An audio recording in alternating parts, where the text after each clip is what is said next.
하나님의 말씀 요한복음 17장 1절로 5절입니다. 신약성경 177년입니다. 신약성경 요한복음 17장 1절로 5절 말씀입니다. 신약성경 177페이지 혹은 176페이지에 있는 말씀입니다. 요한복음 17장 1절로 5절에 있는 말씀을 보겠습니다. 요한복음 17장 1절로 5절입니다. 우리 함께 한 목소리로 봉독하시겠습니다. 예수께서 이 말씀을 하시고 눈을 들어 하늘을 우러러 이르시되 아버지여 때가 이르렀사오니 아들을 영화롭게 하사 아들로 아버지를 영화롭게 하게 하옵소서. 아버지께서 아들에게 주신 모든 사람에게 영생을 주게 하시려고 만민을 다스리는 권세를 아들에게 주셨음이로소이다. 영생은 곧 유일하신 참 하나님과 그가 보내신 자 예수 그리스도를 아는 것이니이다. 아버지께서 내게 하라고 주신 일을 내가 이루어 아버지를 이 세상에서 영화롭게 하였사오니 아버지여 창세전에 내가 아버지와 함께 가졌던 영화로서 지금도 아버지와 함께 나를 영화롭게 하옵소서. 아멘.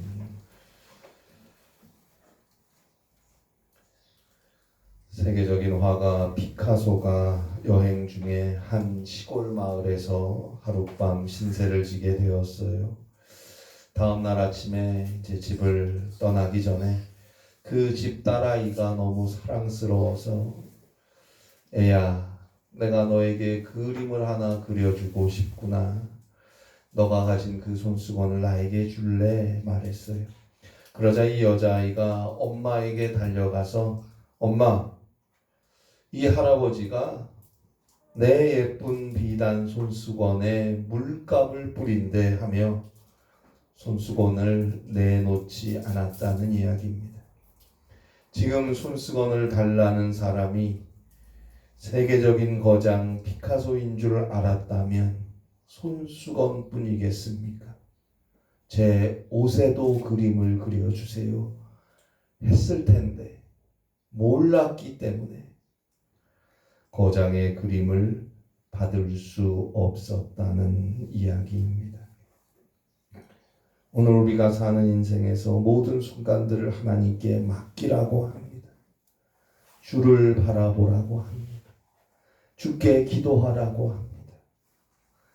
먼저 그의 나라와 그의 의를 구하라고 합니다. 그러면 하나님께서 나의 인생을 아름답게 그리고 예쁘게 색칠해서 하나의 작품을 그려주시겠다고 합니다. 그러나 어리석은 우리는 한사코 거절합니다. 그리고 여전히 나 하며 세상과 사람을 의지하고 내 지식과 내 생각과 내 경험을 따라서 살아가려고만 합니다. 창조주 하나님께 인생을 맡기지 못하는 어리석은 인간의 모습이 곧 오늘 우리의 모습은 아닌가요? 자, 모르면 몰라서 그런다고 하지만 알면서도 안다고 하면서도 예수 믿고 구원받았다고 하면서도 아직도 여전히 하나님께 우리의 인생을 전적으로 맡기지 못하는 우리의 모습, 이대로 괜찮은 걸까요? 미국의 기상학자 제프 바라델라가 더 힐과의 인터뷰에서 우리는 12만 년 만에 가장 뜨거운 날씨를 겪고 있고 이것은 이제 시작일 뿐이라고 말했어요. 얼마 전이죠. 7월 3일에서 5일 3일 동안 지구 전체의 평균 기온이 17도를 넘었다고 해요. 지구 평균 기온이 3도 오르기까지 1만 년이 걸렸는데 산업혁명 이후에 200년 만에 지구 평균 기온이 3도 상승했다고 말합니다. 그런데 그 기상학자의 마지막 말이 인상적입니다. 온실가스 배출이 지금처럼 계속되면 온난화가 훨씬 심해질 것이라고 말하면서 우리는 문제가 무엇인지 정확하게 알고 있고 그것을 고치는 방법을 정확히 안다. 무엇이 필요한지 관심을 기울이고 빨리 진지해지는데 우리의 미래가 달렸다. 그래요. 우리는 알고 있습니다. 지구가 뜨거워진다는 것을. 지구온난화에 대한 경고를 우리는 벌써부터 들었고 알고 있습니다. 그에 따른 이상기후로 지구 곳곳이 몸살을 앓고 있고 최근에 우리나라의 이 장마철에 오는 이 호우로 인해서 얼마나 어려움을 겪고 있는지 지금 우리가 경험하고 있습니다. 이대로 가다가는 더 이상 인간이 살 수 없을지도 모른다는 것도 알고 있어요. 요즘 우리 현서가 유치원에서 지구 살리기 프로젝트를 하더라고요. 플라스틱 사용 안 하기, 1시간 동안 전기 소등하기, 에코백 사용하여 장보기, 쓰레기 분리수거하기, 하루 동안 자동차 타지 않기, 양치컵에 양치질하기. 하루하루 그것을 실천하고 인증사진을 찍어 보내야 해서 지난주에 엄마와 함께 그걸 하는 걸 봤는데요. 어디 이것뿐이겠습니까? 우리는 알지만 아는 대로 하지 못하는 것이 너무 많지 않습니까? 이런 거를 고의적인 무지라고 하는 겁니다. 고의적인 무지. 몰라서 못하는 것도 문제죠. 그러나 알면서 하지 못하는 건 더 큰 문제가 아닙니까? 오늘 성경에는 예수님의 기도가 나옵니다. 예수님은 이제 저 십자가를 향해 거의 다 가셨습니다. 그 십자가를 바라보며 우리 주님께서 하나님께 기도하는 장면이 오늘 성경에 나옵니다. 그런데 그 십자가가 영광의 길이 되게 해달라고 주님은 기도하고 있습니다. 죽음의 십자가가 영광의 순간이 되게 해달라는 예수님의 기도의 의미는 무엇일까요? 15세기 100년 전쟁 후반기에 프랑스를 구한 영웅이자 신실한 그리스도인이었던 성녀 잔 다르크는 정치적 쟁투 때문에 프랑스에 의해 끝내 버려졌고 영국인들에 의해 재판을 받게 되었습니다. 잔 다르크는 재판을 통해서 마녀로 이단자로 낙인이 찍혀서 19살의 꽃다운 나이에 화형을 당하게 되었어요. 이제 그녀를 화형시킬 때 불을 태울 나무단을 보태겠다고 맹세했던 영국인들이 당시 영국의 정령지였던 루앙에 그녀가 화형당하는 모습을 보겠다고 모였습니다. 그러나 그녀가 화형당하는 모습을 보면서 그들은 이렇게 외쳤다고 기록은 우리에게 말해줍니다. 저 여성의 영혼이 있는 곳에 나의 영혼도 있게 하소서. 그리고 영국 왕의 측근이었던 한 사람은 우리는 모든 것을 잃었노라. 한 사람의 성자를 화형해 버렸으니 말이다. 라고 말하면서 울면서 화형장을 떠났다고 합니다. 정치적 음모와 배신과 암투 그리고 그 모진 고문에도 끝까지 당당했고 하나님을 향한 신실한 신앙을 지켰고 나라를 사랑하는 그 모습 그것을 그녀의 죽음의 과정에서 보았기 때문에 많은 사람들은 그녀의 삶은 고귀했다고 마지막에 고백했던 것 아닐까요? 이처럼 죽음이라는 것이 그 사람의 삶이 진실했고 위대했다는 걸 보여주는 영광이 되는 경우가 꽤 역사에 있었습니다. 기독교 역사에서 그 많은 순교자들의 죽음이 곧 영광이 되었고요. 예수님도 마찬가지예요. 예수님이 십자가를 지고 죽는 모습을 보면서 마태복음 27장 54절이죠. 로마의 군인이었던 백부장마저도 이는 진실로 하나님의 아들이었노라 고백하지 않았습니까? 그 십자가, 그 죽음이 많은 사람들을 예수님께로 이끌었습니다. 그리고 그 예수님의 죽음은 2000년이 지난 지금도 온 인류를 구원으로 인도하고 있지 않습니까? 그래서 죽음의 십자가가 영광이라고 주님은 기도하고 있는 것입니다. 그리고 또한 오늘 성경 요한복음 17장 4절에 보는 대로 아버지께서 내게 하라고 주신 일을 내게 이루어라고 기도하십니다. 결국 십자가가 예수님의 활동, 사역의 완성이라는 뜻에서 십자가는 예수님의 영광이었던 것입니다. 만일 예수님께서 십자가를 지시지 않았다면 예수님의 사역은 완성되지 못한 채 끝났을 것입니다.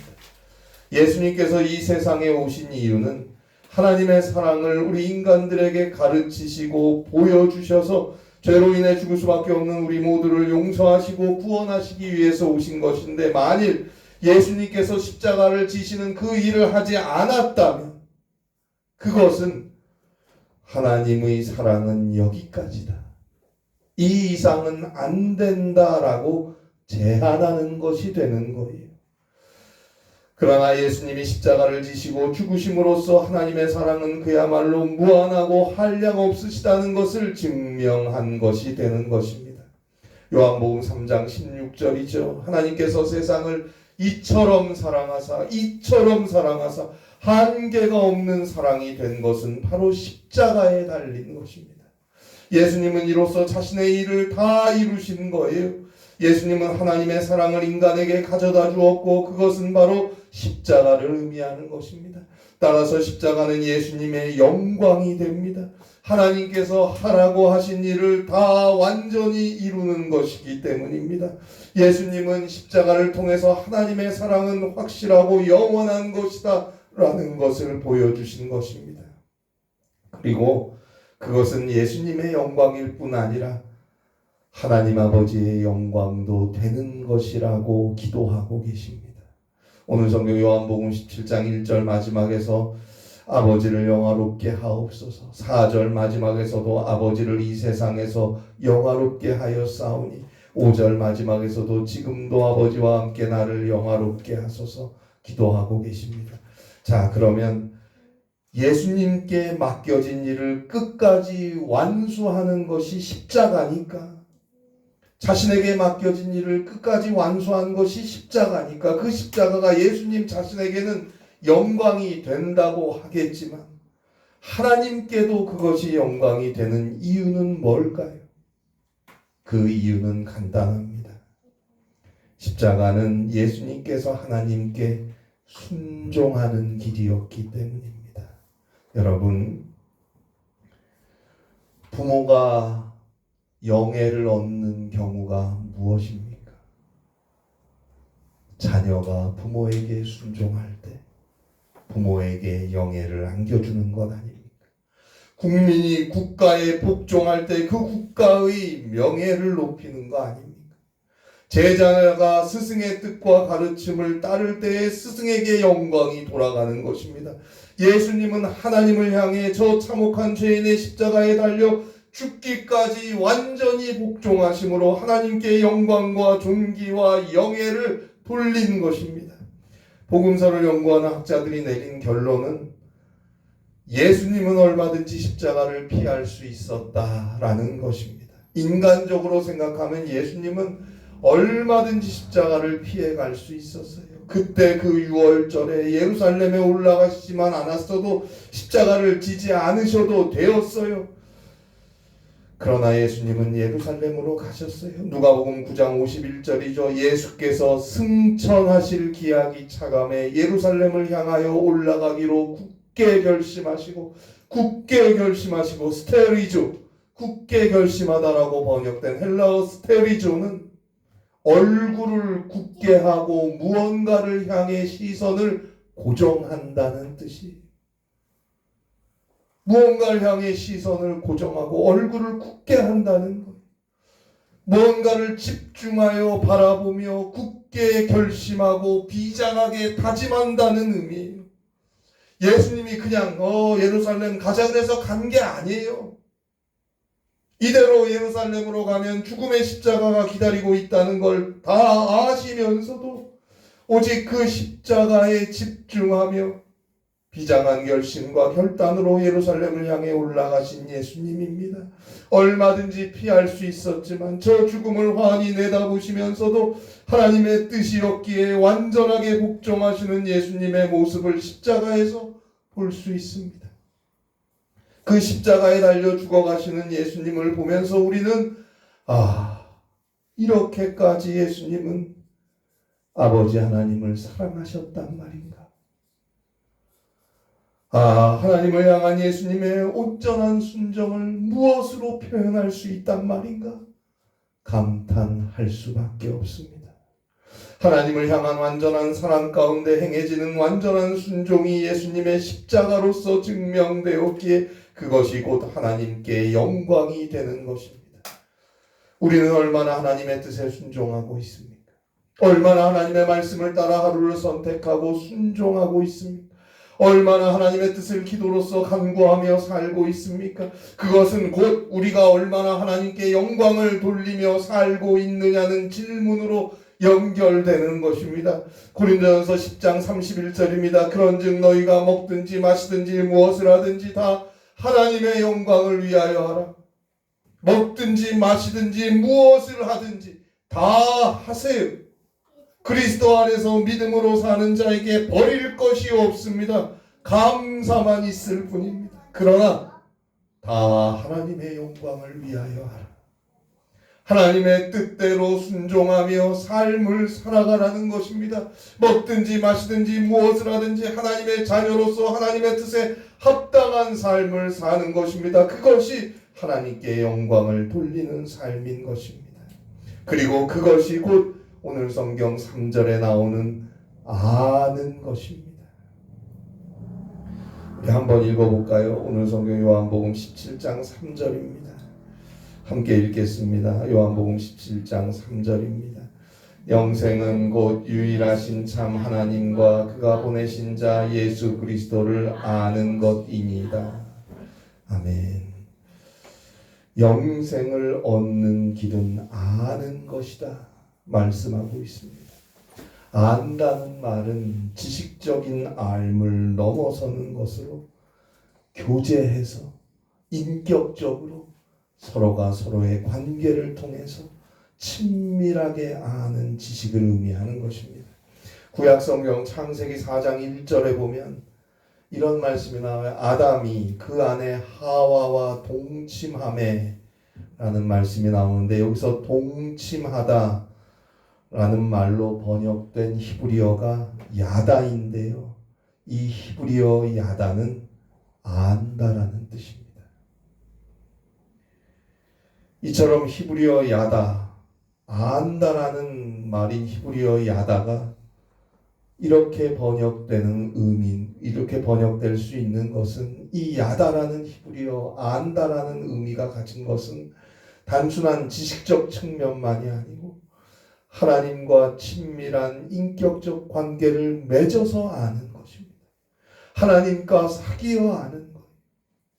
모든 인간관계 중에 가장 친밀한 남편과 아내의 사이처럼 가장 가깝고 친밀하게 아는 것입니다. 하나님과 이처럼 친밀한 인격적 사귐을 통해서 알 수 있는 길은 오직 예수님으로만 가능한 것입니다. 예수님이 없으면, 예수님이 오시고 사시고 대신 죽으시고 그러지 않으셨으면 하나님과 이처럼 가깝고 친밀한 인격적 관계를 가진다는 것은 죄인인 인간에게는 상상할 수도 없는 일이라는 걸 우리는 알아야 합니다. 저 멀리 떨어져서 감히 우리가 접근할 수 없는 하나님이 아닌 우리를 사랑하시고 우리를 용서하시고 우리를 치료하시고 도우시고 함께하시고 구원하시는 사랑의 하나님이시라는 걸 우리에게 증명하고 나타내신 분이 바로 예수님인 거예요. 결국 하나님을 우리 아버지라고 부르라고 누가 가르쳐줬습니까? 예수님이 가르쳐주셨어요. 하늘에 계신 우리 아버지여 라고 부르며 기도하라고 예수님이 가르쳐주지 않았습니까? 결국 예수 그리스도를 믿고 회개하고 십자가의 은혜 안에서 죄사함 받은 우리, 이제 하나님과 가장 친밀한 하나님의 자녀로서 사는 것이고 그에게 영생이 있는 것입니다. 지식적으로만 아는 것이 아니고 가장 가까이에서 사랑함으로 듣고 순종하며 주님과 함께 삶을 걸어가는 것입니다. 이것이 예수 그리스도를 통해서 하나님을 아는 것이고 그것이 곧 영생으로 가는 길이다. 오늘 말씀하고 있습니다. 예수님은 십자가를 지시기까지 하나님의 뜻에 완전히 복종하셨어요. 그러나 십자가는 마지막이 아니었습니다. 부활이 그 뒤를 따랐습니다. 이것은 예수님께서 죄와 싸워 이겼다는 증거였어요. 어찌 보면 십자가는 죄인인 인간이 하나님의 아들 예수에 대해서 생각하는 일인 거예요. 반면 부활은 하나님께서 자신의 아들에 대해서 생각하고 있는 일인 것이에요. 십자가는 인간이 예수님에게 행했던 최악의 일이었어요. 그러나 인간의 가장 처절한 최악의 행동과 일들도 예수님을 이길 수 없었어요. 부활의 영광이 그 인간의 가장 참혹한 최악의 죄까지도 부숴버린 것입니다. 깨끗하게 제거해버린 것입니다.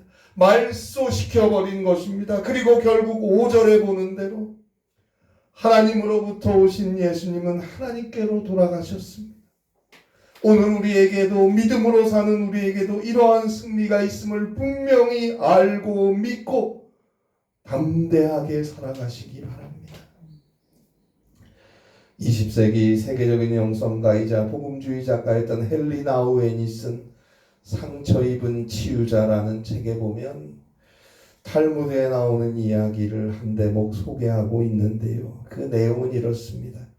유대의 랍비 보시아 벤 레비라는 분이 우연히 예언자 엘리야를 만났어요. 그래서 이 랍비가 엘리야에게 물어보았어요. 메시아가 언제 오실까요? 엘리야가 대답합니다. 가서 그분에게 직접 물어보세요. 그분이 어디 계시는데요? 성문에 앉아 계십니다. 그분을 어떻게 알아봅니까? 그분은 온몸이 상처로 뒤덮여 있는 가난한 사람들 속에 상처 입은 자로 같이 계십니다. 랍비가 엘리야의 말을 듣고 메시아를 찾으러 성문에 갔어요. 가서 메시아를 찾았어요. 그리고 메시아를 향해 이렇게 말합니다. 나의 주님이며 선생님이신 당신에게 평안이 있기를 바랍니다. 메시아가 대답했어요. 레비의 아들에게 평안이 있기를 바라노라. 주님은 언제 나에게 오시나요? 그렇게 묻자 메시아가 오늘이라고 대답했어요. 이제 랍비 요시야가 엘리야에게로 돌아갔어요. 엘리야가 랍비 요시야에게 물었어요. 메시아를 찾았어요? 찾았습니다. 그가 당신에게 뭐라고 하던가요? 랍비는 이렇게 말했어요. 그는 사실 나를 속였습니다. 그는 나에게 오늘 내가 올 것이다 라고 말했는데 오지 않았거든요.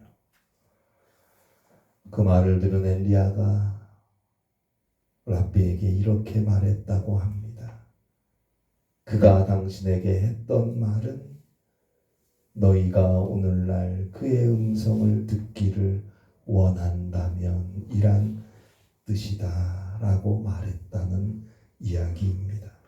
너희가 오늘날 그의 음성 듣기를 원한다면 시편 95편 7절의 말씀입니다. 예수님은 이미 우리 가운데 계십니다. 우리가 고통과 질병과 가난과 상처 중에 아파하고 신음할 때 그 가운데 함께 계십니다.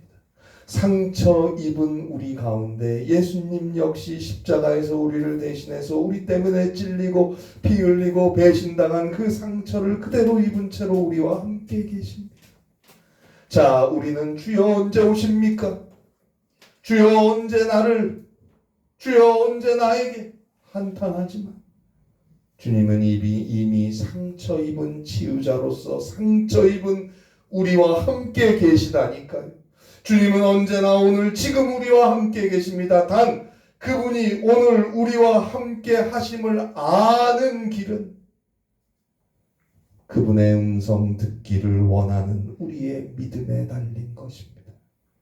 시편 95편 7절입니다. 그는 우리의 하나님이시요 우리는 그가 기르시는 백성이며 그의 손이 돌보시는 양이기 때문이라. 너희가 오늘 그의 음성을 듣거든 거역하지 말고 딴 데로 가지 말고 순종하라고. 시편 95편 8절로 11절에서 출애굽 이야기를 통해서 경고하며 말씀해 주고 있습니다. 오늘 지금 우리와 함께 주님은 계십니다. 단 우리가 주의 음성 듣기를 원할 때, 원하여 기도하고 간구하고 회개하고 오직 주의 뜻에 믿음으로 순종하며 우리의 걸음을 하나님의 뜻을 따라 돌이킬 때 하나님이 우리와 함께 하심을 알게 될 것입니다. 그때 하나님은 오늘 지금 우리와 함께 우리를 위해 일하실 것입니다. 그래서 십자가가 부활로 바꾸어진 것 같이 우리의 삶을 영광과 승리로 인도해 가실 것입니다. 그렇게 하나님이 나의 하나님이심을, 예수님이 나의 예수님이심을 알고 예수님과 교제하여 살아가는 그에게 구원이 있는 것입니다. 그가 영생을 얻는 것입니다. 이 은혜가 함께 하시기를 바랍니다. 기도하시겠습니다. 하나님 아버지, 주 예수 그리스도의 은혜 안에서 오늘도 구원받은 우리 깨닫고 감사하며 늘 주를 사랑하고 주의 음성 듣기를 원하며 믿음으로 주의 뜻에 순종함으로 나에게도 하나님께도 영광이 되고 하나님의 은혜로 주의 손 꼭 잡고 승리하는 저 영원한 생명에 이르기까지 주와 함께 할 수 있는 귀한 삶의 길을 가게 하여 주시옵소서. 하나님의 뜻을 이루고 주의 사랑 안에 거하며 믿음으로 달려갈 수 있는 우리 모두가 되게 하시고 주의 복음과 그리스도 예수의 은혜를 통하여 세상을 구원할 수 있는 주의 교회로 세워 주시옵소서. 주님께서 함께하여 주시옵소서. 그리스도 예수를 통해 그리스도 예수 안에서 하나님을 알고 주님을 알고 영원한 생명에 이를 수 있는 우리 모두와 교회가 되게 하여 주시옵소서. 예수님의 이름으로 기도하옵나이다. 아멘.